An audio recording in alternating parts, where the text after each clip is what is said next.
and welcome to episode 31 of the Brewed Sages, Stormbound players with a head for the game. I am Freeloader, and with me, as always, is Sabaiku. Sabaiku, how's it going tonight?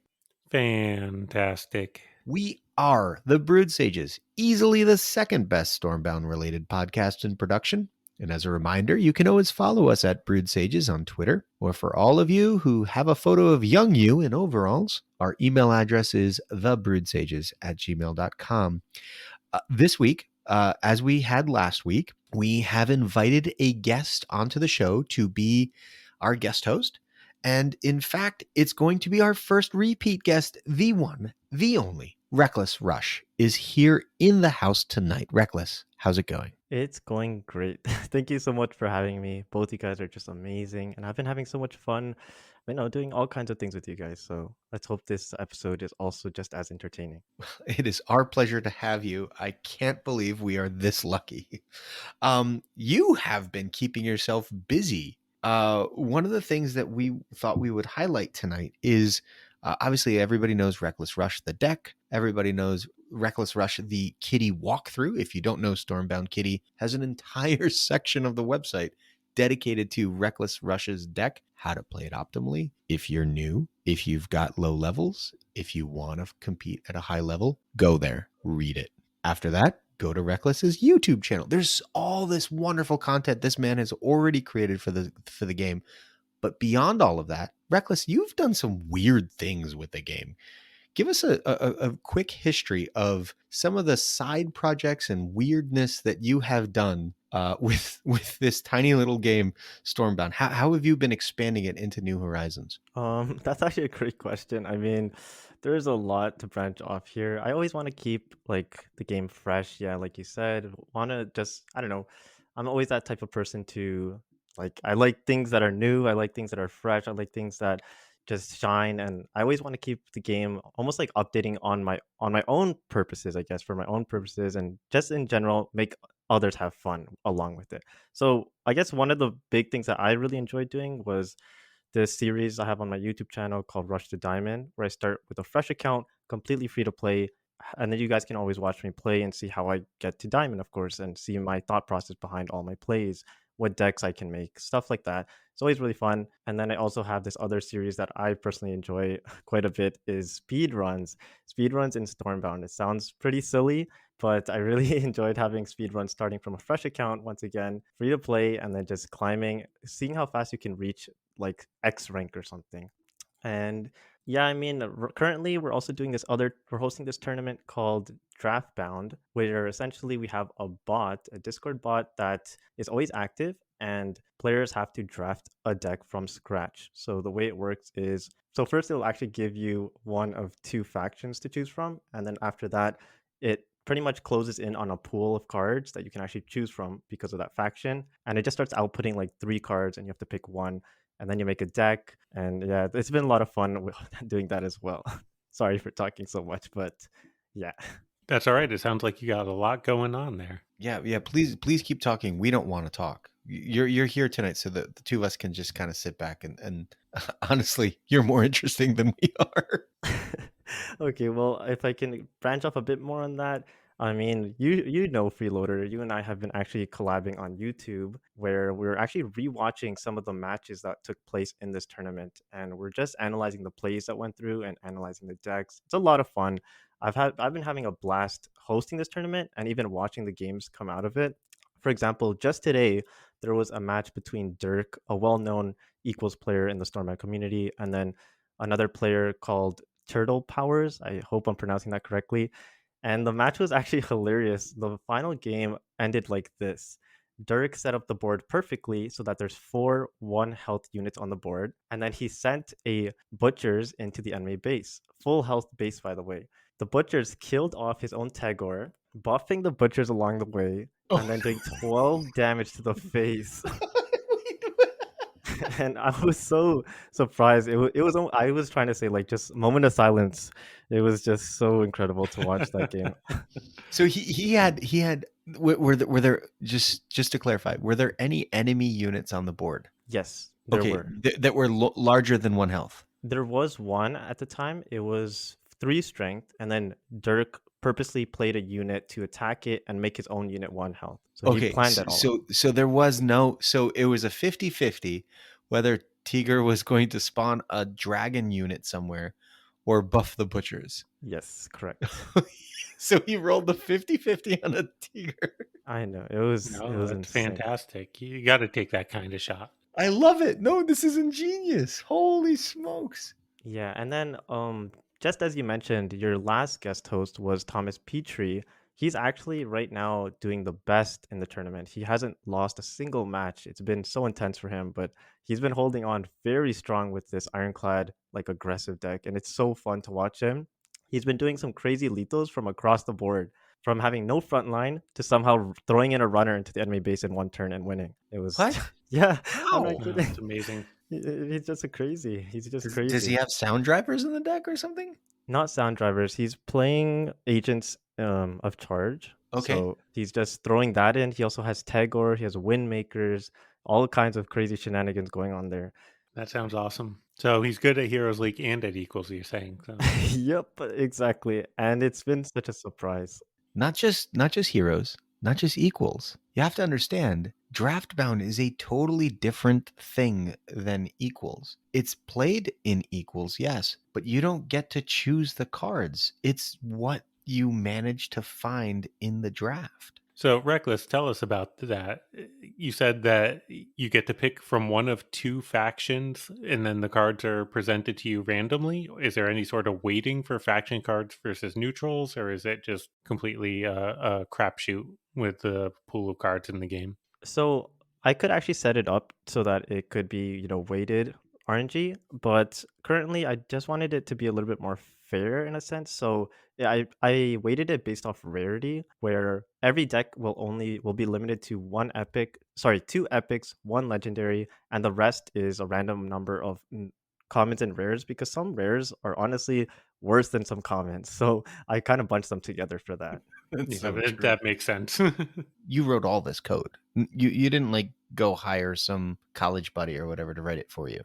Not necessarily. I'm kind of in the in between because although it is my idea and I did do this mostly on my own, I didn't actually code it because to tell you the truth, I am not good at coding at all. I've taken like one coding class, and besides that, I'm just not good at coding. I couldn't do what I did with this bot. Instead, I actually purchased this program called Discord Bot Workshop where you can literally create your own Discord bot, and it's like almost formatted for you, so it's very easy to understand. And the owner of that program actually helped me out a ton with this huge, what do you call it, this huge bot that we've managed to create. So I know that the legendary is shown first. Is there any order to the rest of the draft? Yeah, so like I said, I could easily code it so that it's completely like random and mixed, but I just didn't have the time for it, to tell you the truth. I kind of rushed the whole project. So Recklessly? yeah, recklessly.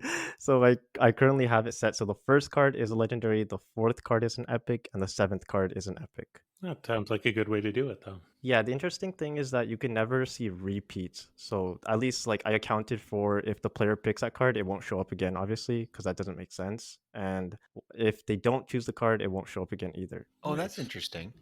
Oh, wait. Actually, that's problematic. Yes. I say, okay, well, I want green gales. I don't want scrap planners or something, whichever way. No, I want scrap planners. I don't want green gale.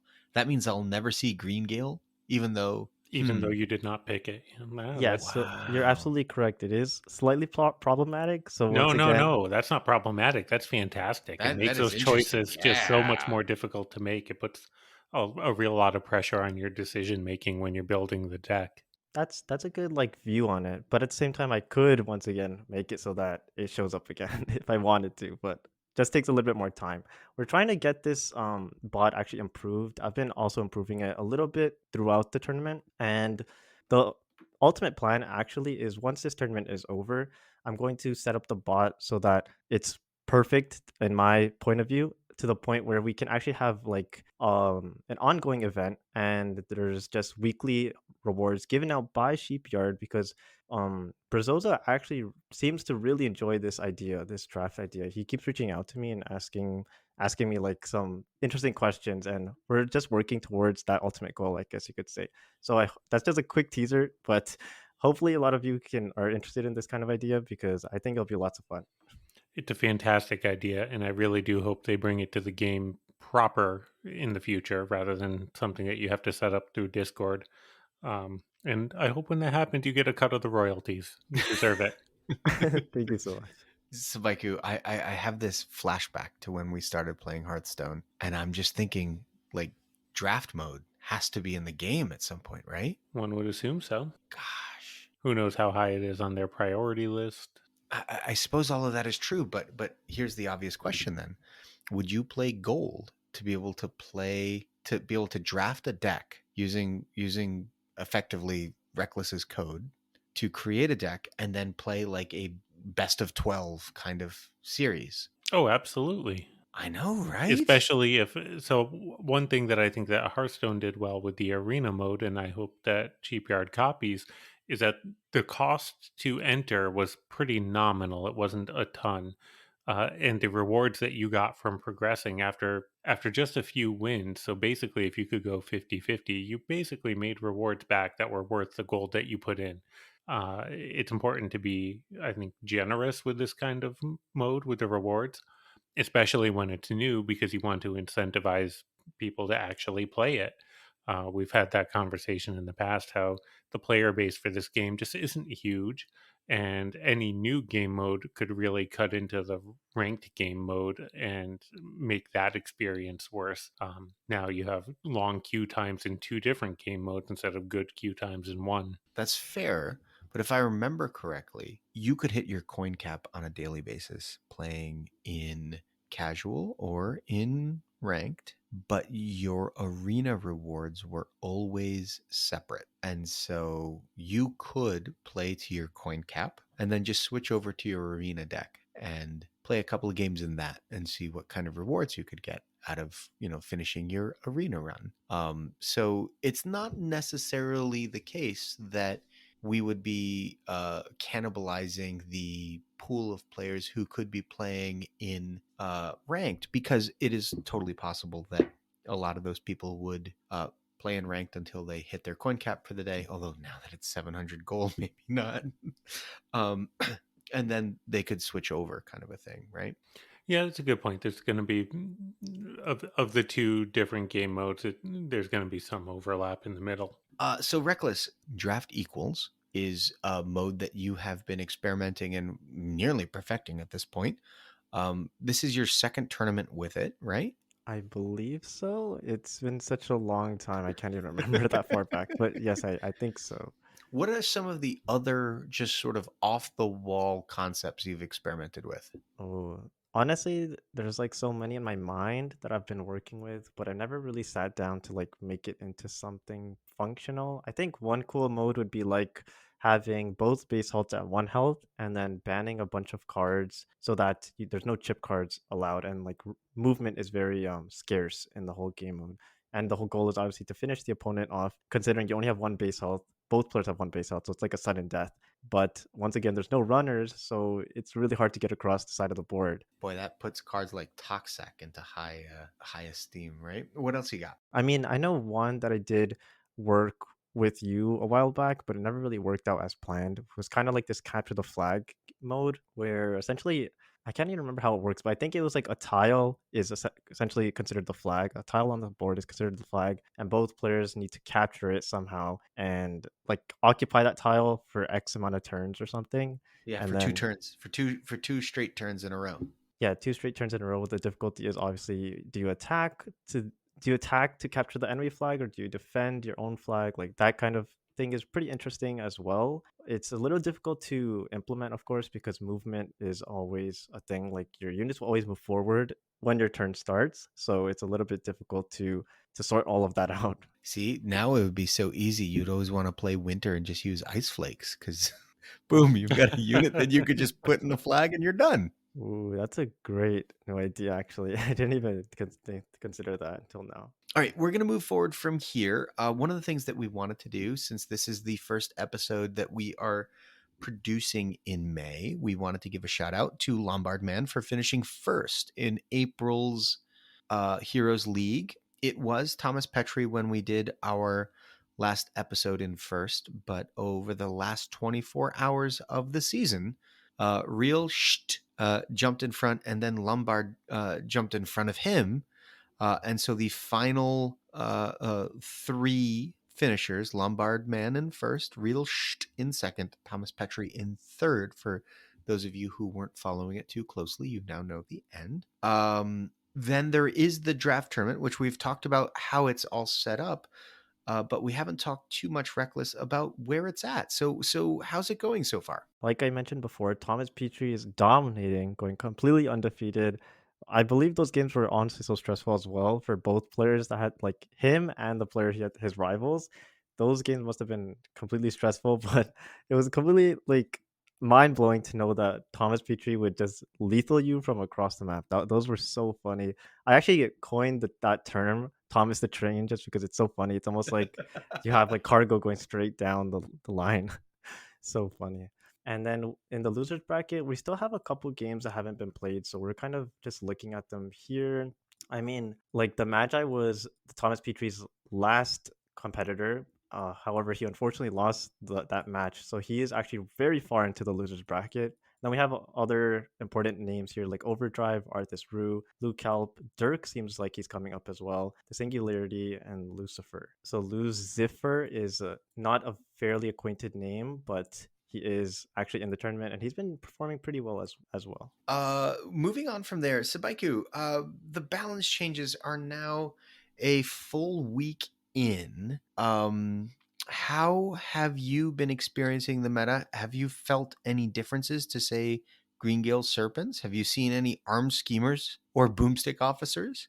I can say I've seen screenshots of armed schemers getting some use from Thomas Petrie in the Discord. I did play with it a little bit in the brawl. It's pretty solid at 6 mana. It's a hefty card. It's a big mana cost. I don't think that you'll be seeing it slotted into too many ironclad decks, but it's actually pretty solid for the mana cost, I will say. Greengale, as expected, is completely the same. It's still just really stupidly good. I will say the one that I think that Sheepyard got right though is Swarm Callers, which I do see now. It's Mm-hmm. pretty good. I've played around with it a little bit. Mine is level 4, not maxed out, which keeps the power level kind of reasonable. Um, it's good, not great, at least at level 4, and it seems like a pretty fair card, a pretty balanced card, and just fun to set up and play. Reckless, have you had any opportunity to experiment with the Swarm Colors? So my levels aren't exactly up to par with my ranks, as probably most of you already know for that. So Swarm Colors, I actually did see a little bit, and I have tested it just a little bit. I think the issue with Swarm Colors for me, like the deck that I run, is just the issue, like the positioning issue. So there's obviously you're kind of inclined, or I guess you could say forced, to play in certain tiles, obviously, because you need to get that bordering effect. Otherwise, this card does not see play at all.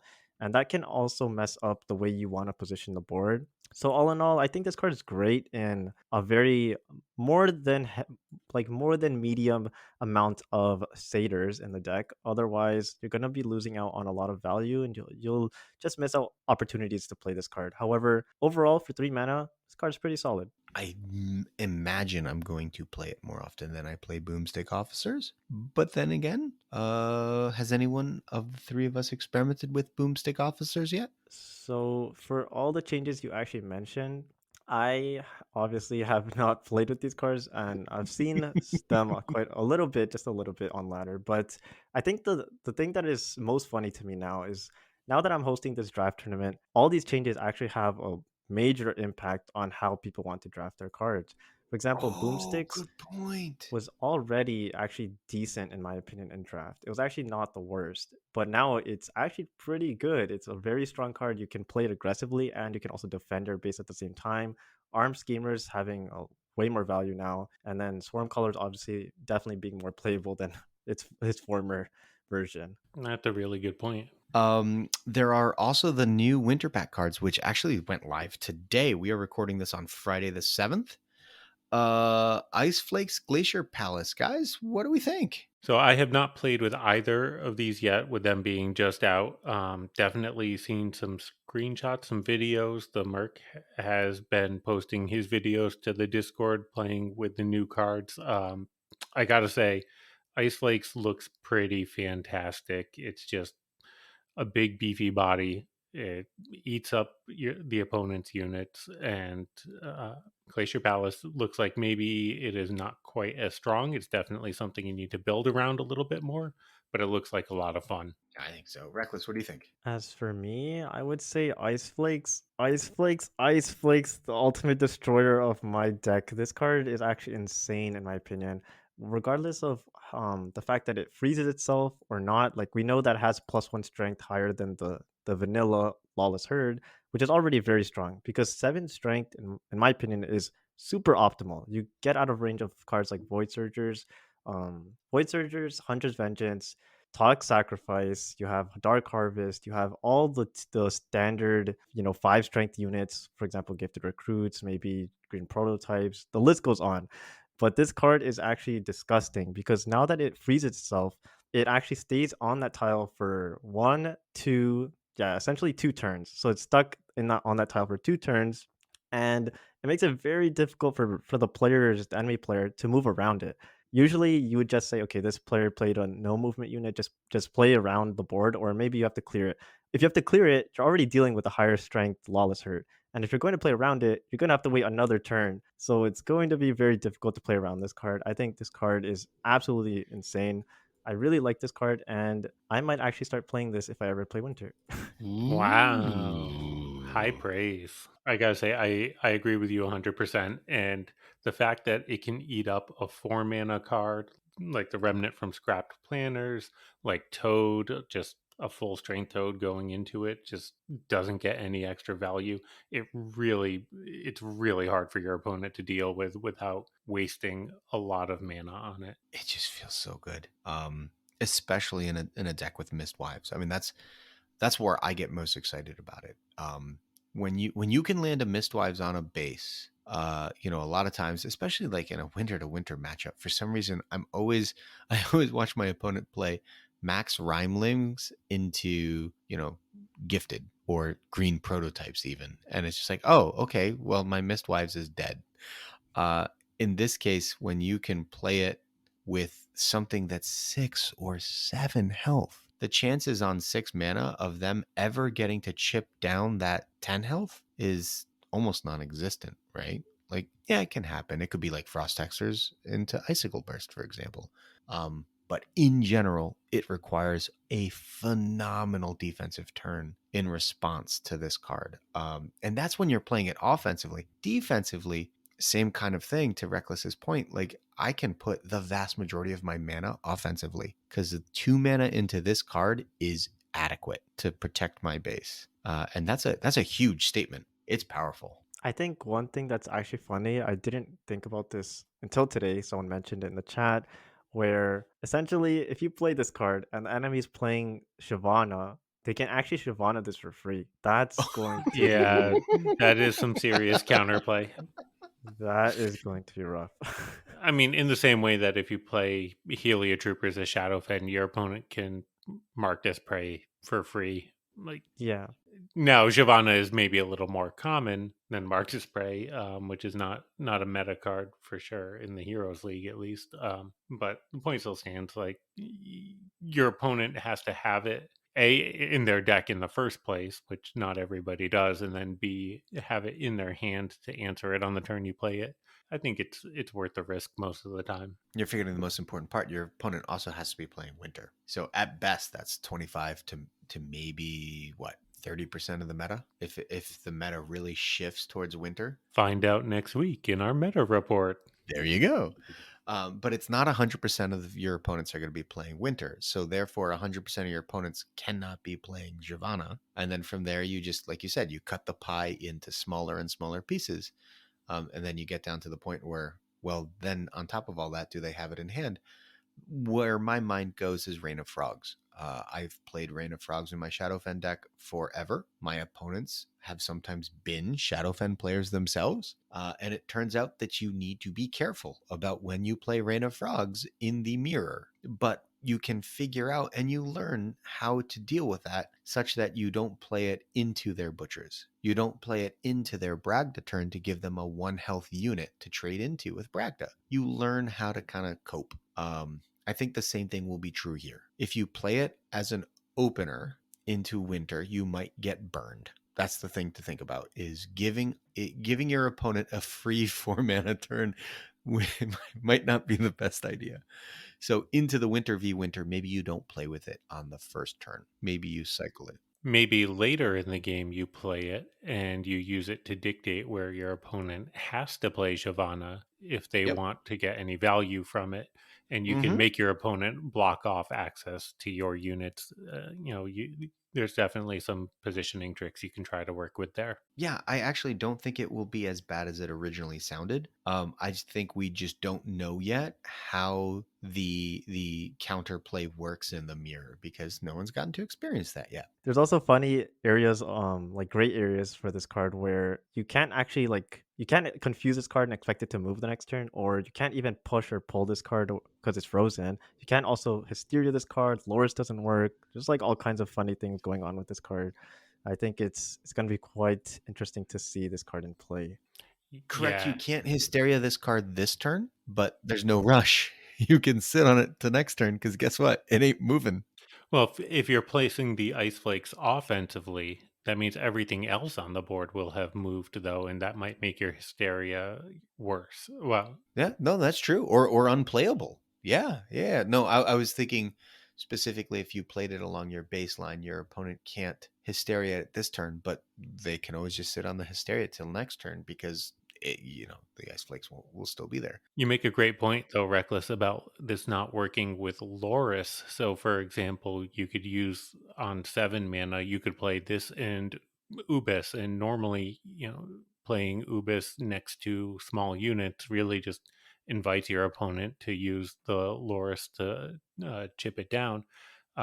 They can play Loris into Ubis, but this isn't moving to chip down that strength at all. Oh my gosh. So if you're gonna play a bunch of units, like a small bunch of them, like 3 in a row or something like that, actually playing this in the middle is an insane Loris counter. No, you got it Whoa. backwards. You want this. You want Loris to attack the unit in the middle, so that the stuff bordering the unit in the middle moves. But this can't Ah, right, move. right, right. This can't move. So you want this on the edge. Okay, never mind. Yep. Yep, I had it backwards. Still though, that's a really clever. I had not contemplated Loris countering with this card. The only other thing I'll make mention because I did see it today was that the Merc was having really good success and in fact has a video out already with these cards in it. For him, in the match that he played, Glacier Palace saw insane amounts of value, uh, uh, getting to freeze multiple units. And the one thing that seemed relevant to our listeners in it, because I'm sure some of them may have this question, when more than one Glacier Palace exists, what happens? And that question was answered. I want to give Merc credit for answering it. Even if the two units aren't furthest forward, so if it's like a column of units, the first Glacial Palace will freeze the closest to your base. The second Glacial Palace will actually just freeze the next unit behind it. It will not freeze the same unit twice. If you have two towers, two units will get frozen.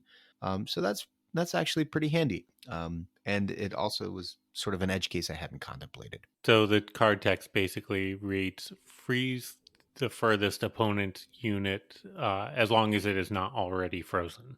Right. Yeah, exactly. And then if it is frozen, it just kind of skips to the next. All right. So we kind of ask this question every week. And I think that it's totally pertinent and reasonable to ask it again. Reckless, how is the game going for you? Are you getting what you want out of it? Where do you wish it was going? Or are you just, perfectly satisfied where it's at? I've been playing this game for quite a while now, as well as both of you. So, I can't just say it's only me. But so far, the game's been okay. It's been going good. I'm just excited to see more updates, specifically like maybe new game modes. Something like that would be fun. That's actually the whole like reason why the draft series came into play. Is because I really want to integrate these new like exciting game modes where everyone has a fair basis, fair playing ground, and they can just play out, I don't know, just fun games in general. So I kind of want that because most of us that are listening to this right now are definitely not like maxed out like level 5 cards and stuff. So it's very difficult to play against other opponents that have those higher level cards than you. I'd really like to have a game mode where everyone plays on the same like level. And Sabaiku? Yeah, it's really hard to disagree with that. One of the points that we've certainly made in the past is that getting feedback from the game is really hard because every match you play, you never know, did I win or lose because of how I positioned or how I cycled or because of how I built my deck or just because I had different levels than my opponent. It's really hard to kind of tease out the meaningful factors there to make a change that improves your gameplay. Being able to meet on equal footing with your opponents eliminates at least some of that and makes it a lot more enjoyable and a lot more strategic. I do still struggle. We are now, what, 15 months into this game. And I do still struggle with simple things like the question of how did I lose that last game? Or which one of these two cards is better in my deck? It is, to your point, Sabaiku, so difficult to be able to do a post-mortem on a match. And was it my miss cycle? Was it choosing to play the wrong card? Was it playing the right card in the wrong spot? All of these things really do add to the complexity of the game, which is why I love it. But it does make improvement somewhat difficult. And then, yes, when you tack on levels, it is even more so.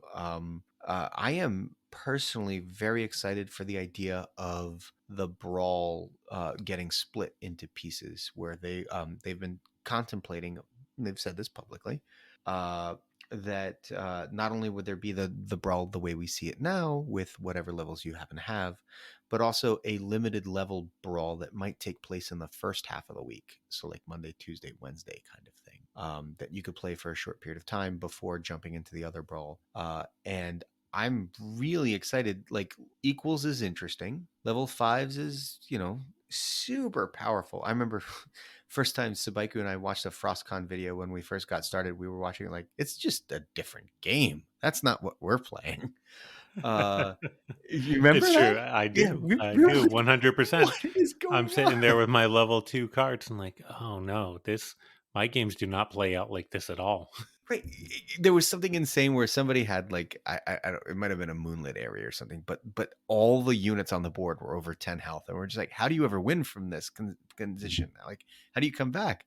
And then we saw like Toxac into Hunter's Vengeance, and suddenly the whole board was empty. And we're like, oh, well, that seems nice. I wish I had cards that could do that. But either way, the point being just um, the brawls will be at a lower level. I don't know if it'll be level 1 or level 2 or level 3 or whatever.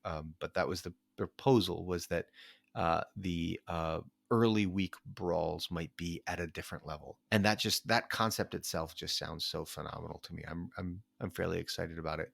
I would really enjoy that as well. Right? But yeah, it would be nice. I am struggling. I actually spent, I will admit, the $10, the $9.99 pack to get as many ice flakes as I could on day one. So now I have level 4 ice flakes. I put 30 fusion stones in after spending $10. And however much gold that is, what, 50, 100, and so 450 to get it to level 4. And I got it there. And after doing all that, I realized, well, at level 4, it still doesn't counter a level 5 scrap planners. So it's not quite viable yet in the Heroes League. So that's the most I've ever put into a single card. I can tell you that.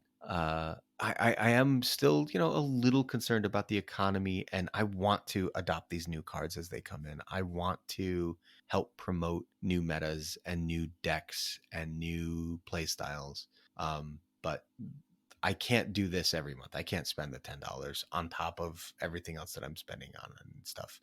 So hopefully a new mode that comes in that gives us maybe new way of accumulating resources. I'd like to see it. Reckless, overall, do you feel like the equals tournaments that you're putting on through the Discord, do you feel like they could continue to grow? So one of the things that I think we hope we can do with our podcast is open up to a new listener base, maybe people on Reddit who aren't in the Discord or wherever, give them the idea that, oh, holy smokes, there are other ways to play. There are other venues to play. All I have to do is go to the official Discord, learn about these other tournaments, join those separate Discords, and get started. Do you feel like what you have is scalable to maybe twice as big? So that's actually a great point. Just recently, when I was reading the Discord chat, I saw Thomas Petrie. He was saying how he felt a little overwhelmed when he would like look at these tournaments, right? He's just like, maybe I don't have enough time, maybe I don't understand the rules, and he felt like, I just don't feel like doing this because it just looks a little scary, or I just don't. I'm just a lot of uncertainty on the table on what to do, and et cetera, et cetera. But he said once I introduced him to this whole draft bound tournament idea, he actually said he really liked how simple it was and how easy it is to get a game going and just how fun it turned out to be. So for him, I guess from his testimony here, we we have a player who never played equals in the past, who just got introduced to it, and then now they're just having lots of fun. So I was really pleased and happy to hear that kind of statement coming from him as well. So there you have it, folks. We want to grow this kind of stuff to the point where it's weekly tournaments, weekly leagues. There's a whole bunch of Stormbound that is yet to be explored here. And please, I want Reckless to have to come back on in 3 months, begging everyone to stop submitting their names for the next tournament. We're at 512 players and it's just too big. We can't go anymore. That'd be so funny. Moving on, we have ourselves a card of the week. Sabaiku, can you walk us through the card of the week? Card of the week chosen by our special guest today is the one that really defines his deck, Temple of the Heart. It's a neutral common, 3 mana. Strength on the structure is 2, 3, 4, 5, 6. And the effect is at the start of your turn, remove 1 at levels 1 to 3 or 2 at levels 4 and 5, strength from the stronger base and give it to the weaker one. So, Reckless, tell us about your card. So this is once this card came out, the first thing I did was actually max out this card. I saw a lot of potential for this card. I spent a lot of fusion stones, which I maybe regret now looking back, but it was a lot of fun seeing this card just at level 5 instantly upon release, playing out a couple games, and so far I have to say this card has brought me a lot of joy actually. A lot of players don't still to this day don't understand what it does and how to even play against it. In fact, some of my matches actually and like that are still going on, some of the matches I play using this card, when I set it down, the enemy uses the emote, like the surprised emote. They're like, what, who plays this card? This card exists in the game, I didn't even know. So it's been a lot of fun playing with this card. Even the Magi, he's a good buddy of mine, he renamed one of the Reckless Rush variation I played today. He wanted to name it Heart Attack. So it's kind of funny. That's It's the great. our Heart Attack variation. This card is quite insane in my opinion. I would really love to see it get buffed, but believe it or not, that's never going to happen because I've already thrown the win rate over the roof. So this is not going to happen anytime soon, sadly. I think for 6 strength, that like 3 mana is not totally the best, but with proper planning, positioning, and obviously the state of the board, like all kinds of factors included, this card is quite insane, especially for me who recently was a base health 14 playing against base health 20s. Setting down this card, draining the enemy's health twice, like it's already just so much value. It's just so fun to play with this card when you can get it right. I gotta say, your circumstances are definitely not typical, uh, and it's like this card was just designed for you to take advantage of. Yeah, that's actually a good point there. I don't expect and I don't actually encourage people to play this card if their base health is very close to the enemy's base health. But like you said, in my circumstance where I'm base health 14, now 15, this card still sees so much potential, especially when you combine it with a swarm card like Restless Goats or even Broken Truce. It's just so funny to play around with this card. So I'm guessing there's less than a handful of people trying to, hence why the win rate with it is just so high. You're skewing the results a little bit. Have you thought about trying to co-op someone else into playing the deck for or playing the card for a little bit in your deck or any other, just so that the win rate of the card being included in decks drops? Like you just got to convince people, guys. Temple of Heart, just put it in all your decks. Trust me. Just try it now. Yeah, so there's actually been a couple of jokes that went around in the Discord. When I first asked Brazoza um, what the win rate is of this card, he said it's actually looking very good. And then people made a couple of jokes saying it's because of me. Yeah, you're killing the results. And then I know that the last time I mentioned this card, someone said they're gonna start playing it, and I made the joke back saying, "Now the win rate's going down." So it's pretty Well, funny. maybe that's what we should do, Subaiku, just to help Reglis out. We could both put Temple of Heart in our Shadowfen decks or something, and just sort of watch the win rate drop a bit and see if we can get him a buff. It's just that at 6 strength, it's very. I guess it's a little. It's a little weird. Like I don't like how it gets killed by Void Surgers. 6 strength, at least, at the very least, is great to combat like gifted recruits or green prototypes.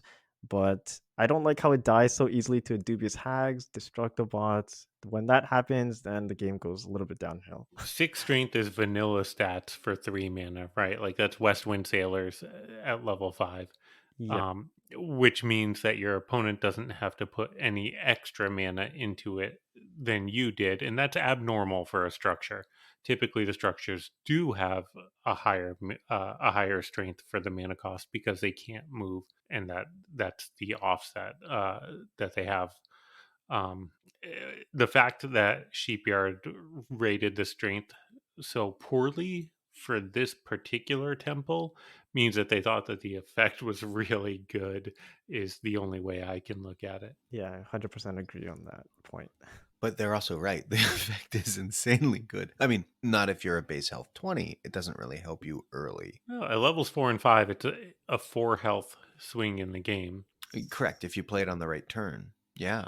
I would expect the fact that it can then give that health back to your opponent would kind of be the only offset that it needs, and that it doesn't need to take a hit to the strength to compensate for that. Well, that's a good point. So it should be of like it should have Fort of Ebon Rock stats, you're saying, because there's no guarantee that the health goes in any particular direction. Well, maybe not fort, but fort -1 instead of the fort -2 that it currently has. Okay. I Okay. can I can stand by that actually. I just think that I believe this is actually the only structure that can negatively impact you, which is kind of funny because if you play this card on the wrong turn or something, you can actually just give your opponent base health, and then it's literally negatively impacting the game Hmm. for you.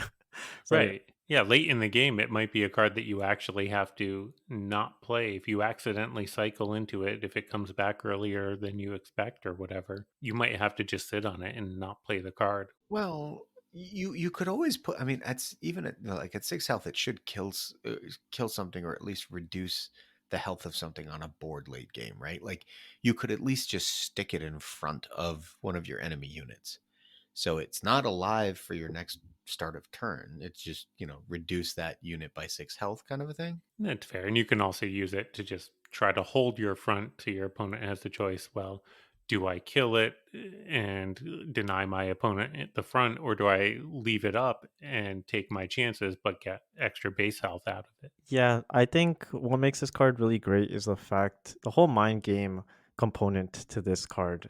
So, for example, you can set this card down and then play a Restless Goats, and then the enemy is like, okay, I have to kill this Restless Goats, but if I do, then the temple's gonna trigger, and then like, do I really want to do that? So then they start overthinking some things, or for example, they're already lower base health than you, and you set this down at their base. So now they have to clear it to kill the corner unit, but they don't want to kill it because they want to buff their health. So then it's like, what do I do? And I've had a lot of games where players don't destroy the temple because they're like, okay, it's gonna buff my health, just to not realize that I have Devastated Forgotten Souls one shotting them. Oh, dear. So Yeah, that 2 health doesn't really matter when you deal, what is that, 12 12. back? Yeah. Yeah. Oof. Yeah, that hurts. All right. Well, that ends the main portion of this episode, which means it's time for me to remind you to please contact us, preferably on our channel in the Stormbound Discord server or on Twitter at Brewed Sages. You can also email us at thebrewedsages@gmail.com. We also have an additional way for you to reach out and support us. We've just started a Gumroad account about 3 months ago now.